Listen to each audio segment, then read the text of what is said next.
Maybe you're into backpacking, maybe you're into electric skateboards, but one thing's clear, you're here because you're curious what happens when you mash the two of them together. Backpacking on electric skateboards is my meat and potatoes, so I thought I'd give a condensed and straightforward look at what happens throughout my day from the time I wake up to the time I set up camp while I'm on one of these skatepacking trips. Most of the hard work happens during the planning stage, well before the trip even starts. I plan the entire route that I'll take, which gets broken down into chunks called legs. I've done an entire video on it, but the TLDR is that a leg represents how far I can travel on my electric skateboard on a single charge. And with my electric skateboard, that works out to be between 40 to 50 kilometers. I make note of the terrain, which my electric skateboard needs to be able to handle, and at the final destination of that leg, I take a look at what's around it in terms of charging options, resupply, overnight accommodations, and bailout options if I need to bail out of my trip. A day starts like any other backpacking trip. I wake up, start collecting all my gear, whether it's a sanctioned campsite, wild camping, stealth camping, motel, or a hotel. The main difference is because it's an electric skateboard, preference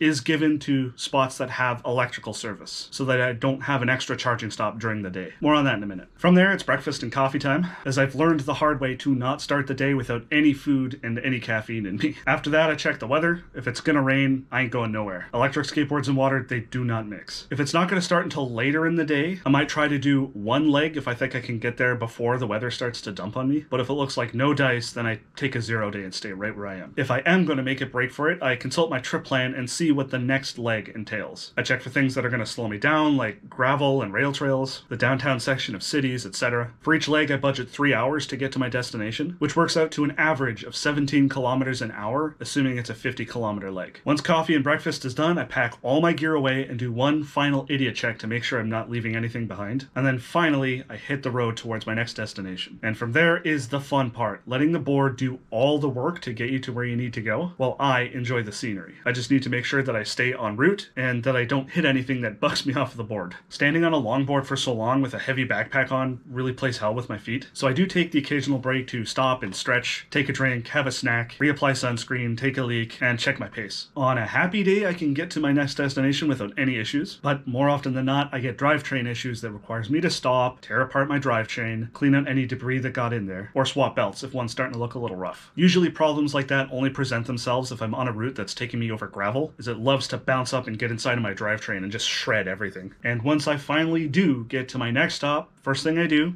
I use the bathroom, because the coffee has usually worked its magic by that point. Then I take a look at the time. Did it take me longer than I thought it would to get to my destination? By how much? If it took me a lot longer than anticipated, or if I think I can't do the next leg before it gets dark, I'll stop and call it quits for that day. If the primary overnight accommodation I've chosen for that leg has power, I'll head there right away. Otherwise, I'll head to a preset charging stop first before I head off and do stuff. That way I don't have to stop and charge first thing in the morning. And if I am stopping to charge first, every leg I'll list a variety of different potential charging spots in case one doesn't work out for me. Buildings that'll have an outlet on the outside or inside where it's publicly accessible, things like gas stations, churches, strip malls, or the inside of coffee shops like Tim Hortons. And PlugShare is also a really good app to help find outlets to plug in and charge at. And once I've confirmed that I do have power to charge, I get settled in because I have to sit there for 3 hours waiting for everything to charge. That's my electric skateboard batteries, my wireless skateboard remote, my phone, my battery bank, and anything else like filming equipment I might have. All of that has to get charged. So I sit there and I make some lunch, I read a book, and just find other ways to kill time until I'm ready to head out again. After that, I'll head out to any stores I need to visit to restock things like food, backpacking supplies, poop tickets, or anything else that I might need, and then head to my overnight spot. And if I'm stealth camping for the night, I usually want to wait until it's darker before I head to camp anyways. On the flip side, if my overnight accommodation does have power, then when I get to my destination, I head there first. That lets me plug in all of my stuff to charge, and if I'm at a campsite, set up my shelter at the same time. And then I can leave all of that and then go and do whatever I gotta do. In either case, once I'm at my overnight spot and everything's all set up and charging and my shelter set up and everything, I can do all the other miscellaneous end of day tasks. Charge everything again, including my headlamp batteries, and cycle those out to a fresh pair. Do some maintenance on my electric skateboard, make sure all the bolts are tightened and that there's no debris in the drivetrain. Maybe I'll make something to eat, or if I'm nearby any local restaurants, I'll go and maybe be bouge for the night. Otherwise, other than that, it's just sitting there and winding down for the night, get a good night's sleep, wake up the next morning, and then rinse and repeat the whole process all over again. And if you want to see all of this in action, click the card.